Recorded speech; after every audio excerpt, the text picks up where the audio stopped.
રાજ્યમાં મહિલા અને બાળકીઓ સુરક્ષિત હોવાના દાવાઓની વચ્ચે રોજ મહિલા અત્યાચાર અને બાળકીઓ સાથે દુષ્કર્મની ઘટનાઓ સતત સામે આવી રહી છે। આજે રાજકોટના વીરપુરથી સંબંધોને કલંકિત કરતી ઘટના સામે આવી, જેમ કૌટુંબિક જમાઈએ 10 વર્ષની બાળકી સાથે દુષ્કર્મ આચર્યું।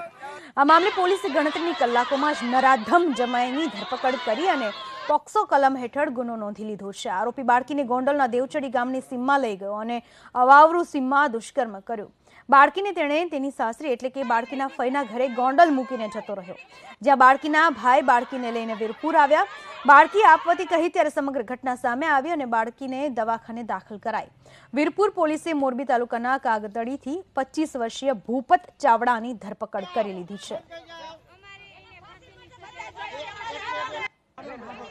એની જાહેરાત ગઈકાલે સાંજના સમયમાં થઈ, જ્યારે બાળકીને જો છે આપણે વીરપુરમાં અહીંયા હોસ્પિટલમાં દાખલ કર્યો હતો અને એને ત્યાંથી જો દેવછડી ગામથી વીરપુર અહીંયા એની જ જો ફઈનો છોકરો છે લઈને આવ્યો હતો અને એના પછી વીરપુર પોલીસમાં ફરિયાદ દાખલ થઈ અને રાજકોટ ગ્રામ્ય પોલીસની 3 અલગ અલગ ટીમો બનાવીને આરોપીને તાત્કાલિક શોધી કાઢ્યો અને આરોપી ત્યાં એને ગામથી જો કાગદડી ગામ છે મોરબી ડિસ્ટ્રિક્ટમાં ત્યાંથી મળી આવેલ છે।